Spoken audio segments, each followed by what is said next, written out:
You have been talking about classical education lately, haven't you?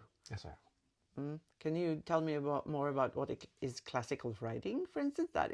Many people are having like different opinions about what that is. Yes. I do not think there is such a thing as a clear definition of what classical writing is. And the reasoning behind that is that you can define classical in several different ways.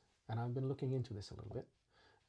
For instance, there is a clear classical period from about 1750 to about 1820 or so. And you could argue that classical writing is what was expressed within that time, which fits very well with, for instance, Garnier, with Boucher, and other writers, illustrious writers, you might say, when it comes to writing in general. I do not adhere to this particular one, but I understand the sentiment behind it. That's interesting, I think. There is also something called classical music. Classical music, they say, is something defined as something between what? The 11th century to today, the broad tradition of Western art music. But most of us will think about classical music as Bach or Brahms or Mozart. And then we will slide into Baroque music at some point, maybe. Postmodern, or modern, it might be all of those different things. But there is something called classical music, and sometimes we sort of try and align classical writing with classical music. Some people think in those lines, whether or not they actually thought about classical writing in a very defined manner. And there is also something called the classical education, and I'm not talking about the writing education, but a classical education per se. And a classical education is an approach to education that is rooted in ancient Greece and Rome.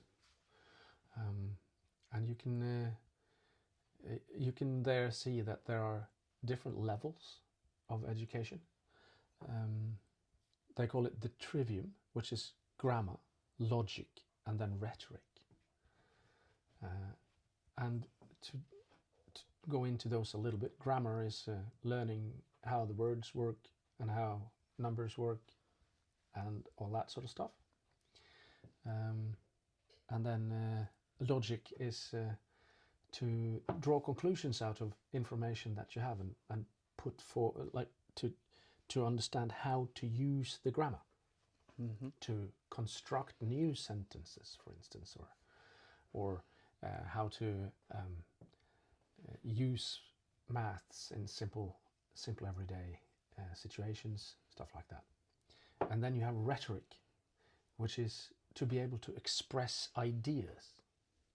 That's an order of magnitude higher and more complex to do.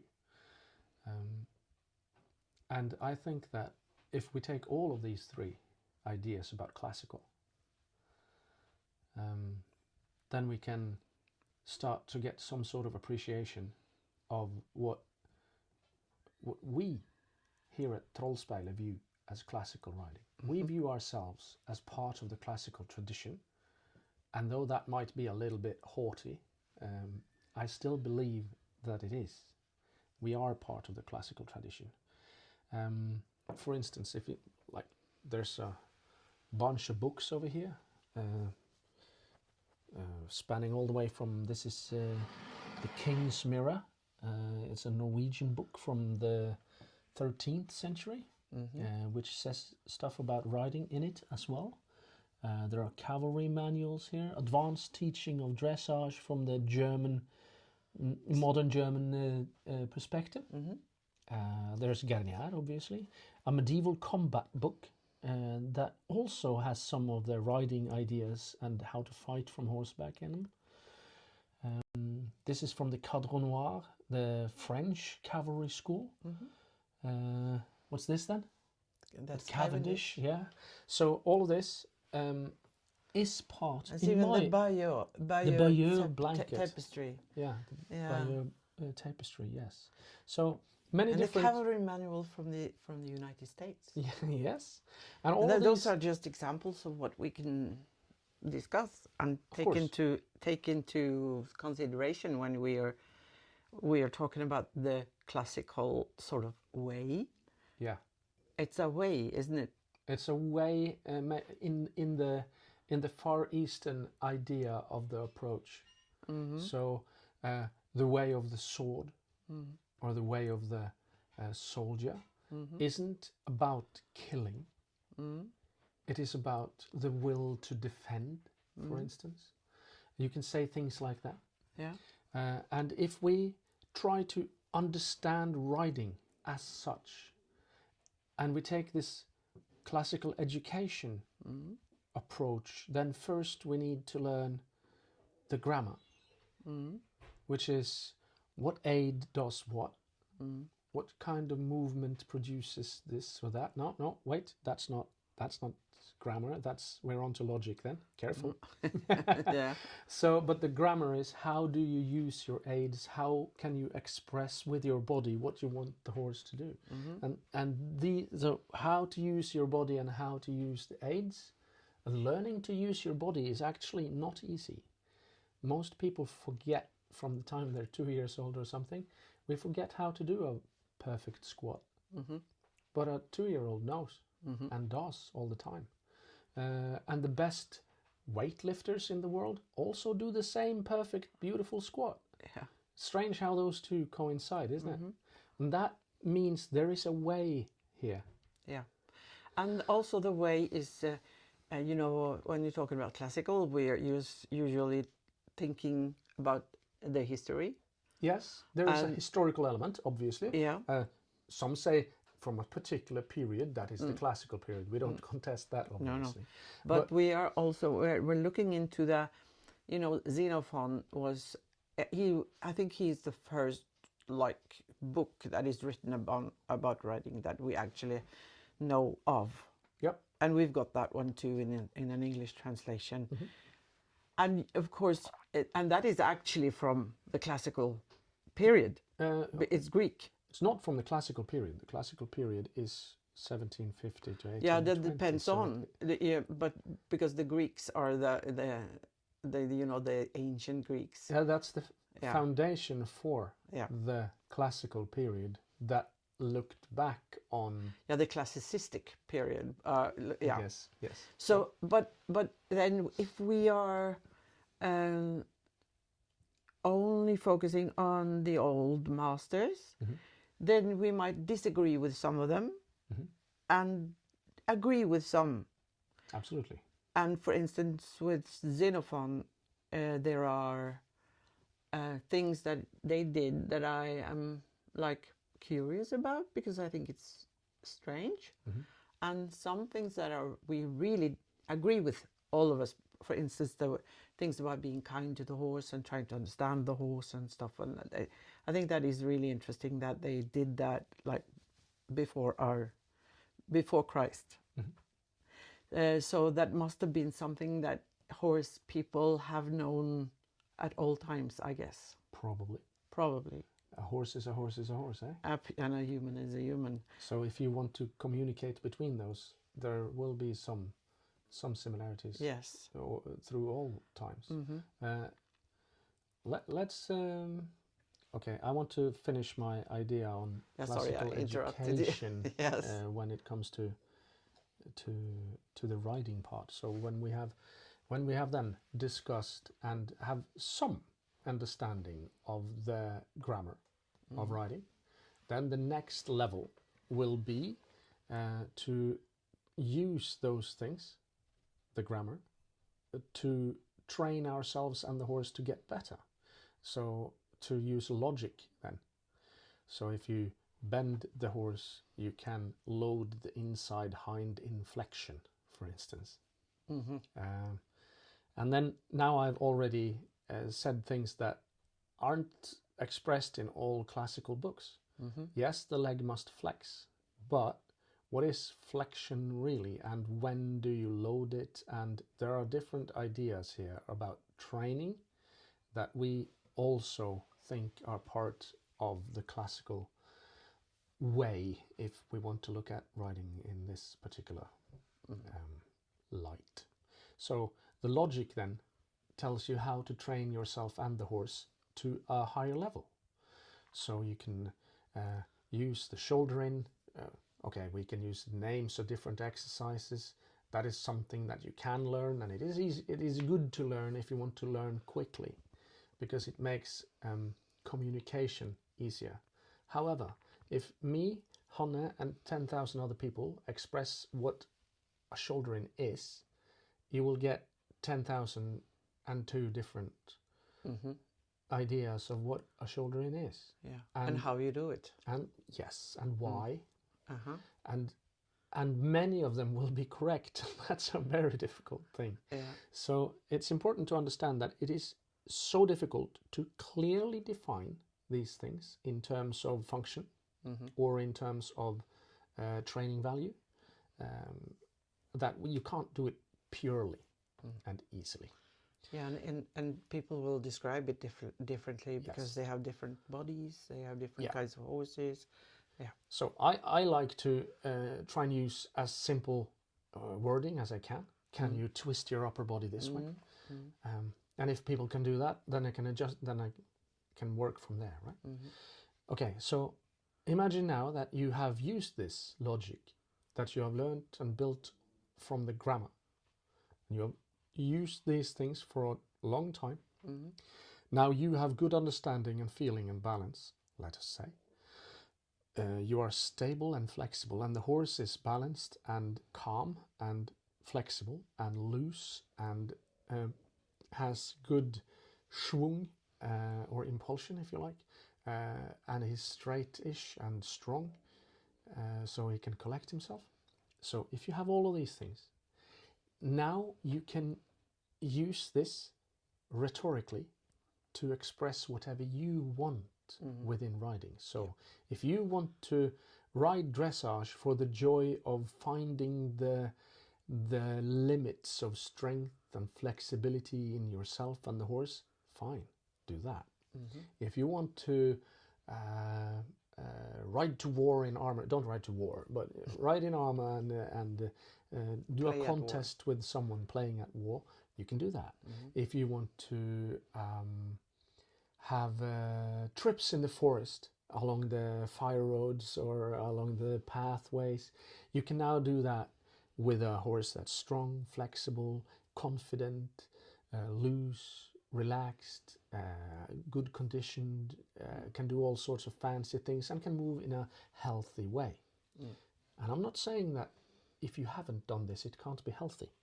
We're not trying to point out what's wrong. We're trying to point out what is the way, a way. And I want you all to understand this. In the Far East, there are many ways. There's the way of the warrior. There's the way of the mercenary. No, the merchant. Not mercenary and warrior, kind of similar. Yeah. Right? Many different ways. You can paint letters. There's a way for that.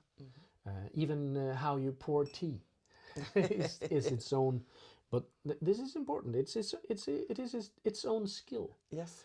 And what we are describing is one such skill.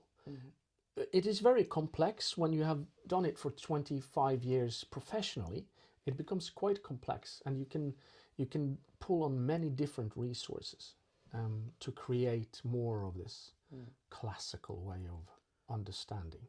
But I think that if we keep to this, think about classical music with the melodic counterpoints, for instance, how they use one way of making the melody, and then they make another melody that sort of feels opposite in rhythm or in rise and dip or even in dynamics.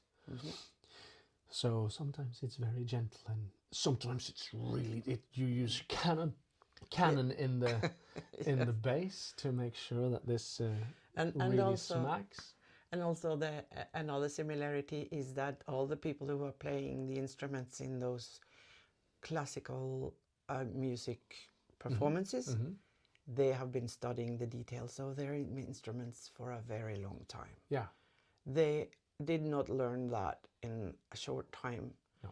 You need to be very accomplished in the details, and that is what we are talking about as well. Yes. You know, the basic stuff. What was it that you called it in the Greek style? Grammar. The grammar. Yeah. Yeah. And you the need grammar, to know the grammar. Grammar is the same or very similar in classical music in an orchestra and in a jazz group. Yeah. It is the same understanding of rhythm, of chords, of dynamics. It's Playing just together. different expressions around those themes. And the clear understanding of those things, the jazz musicians and classically trained musicians on a high level, they respect each other highly. You can also, for instance, Metallica have made several albums and concerts with symphonic orchestras. And one of the dudes in Metallica said, "We will meet the 100-man strong orchestra with full-on amplification." So they do not expect easy listening. But when you watch this and listen to it, you can enjoy the appreciations the musicians gain after having played together. They gain an appreciation of each other's skill sets, and they can play in deeper waters where they normally don't find themselves. And this is also true for writing. Yeah. And I wouldn't say that a marching band new beginner, like my son played the clarinet for a few years back. I played the clarinet for many years. And how are you more or less worth when you have just started than the master is? The master will look at the newcomer and think, "Oh, it's a precious flower," and Yes. try to what do you call it about flowers? They grow. You make the flower grow, and what do you Yeah. do to make the flower grow? Cultivate. You cultivate. I almost said groom, but that would bring me No, into no. the wrong kind of Yeah, waters, yeah, I suppose. You let grow. So you let grow, you cultivate. But you can't just leave them completely alone, and there are rules that you have to follow. And like, if you want to grow in a particular way, but you will have to find that way yourself. We have a clear idea of what classical writing in the way of Trollspejlet is. And that means that we don't have to lead you along the same way. It means we can help you on your way. Yep. Because the basics are the same. Yes, because we don't care if you want to be a classical or a jazz musician. We just want you to play music. Yes, good point. So I guess that is a nice place to kind of wrap up what our thoughts on classical is at the moment. And we're going to continue, aren't we? We will continue. Because we have this huge pile of books, and we have many others than the ones I've just found there. Yeah. And we're going to take each one of them and talk about what we have learned from those books, or what we think about what is good and what is perhaps... For instance, you can take the whole veterinarian section of Guernier's book and burn it. It's probably the best thing to do. But that is so true. If you have the stomach for it, you can laugh at it. And some of the translations of Bieseler, for instance, is really wrong. Yep. So there is much interesting to see there, and much to learn, I think. Much to learn, absolutely. From the old masters. From the old masters and even some younger masters. Yes. So you'll see all sorts from us as the time goes on. But part of what we will do for our community is to try and talk about the different books in order to give you more leverage in your understanding of writing as such. Yeah. if you watch one of those movies, you don't have to buy the book. You can. If you have it from before, that's another matter, of course. But you can use our thoughts to gain some leverage on your own thoughts and throw them around a bit, which is always good in the classical fashion. And this video is going to be posted on our regular channel, but some of these theory lessons are going to stay on the membership area.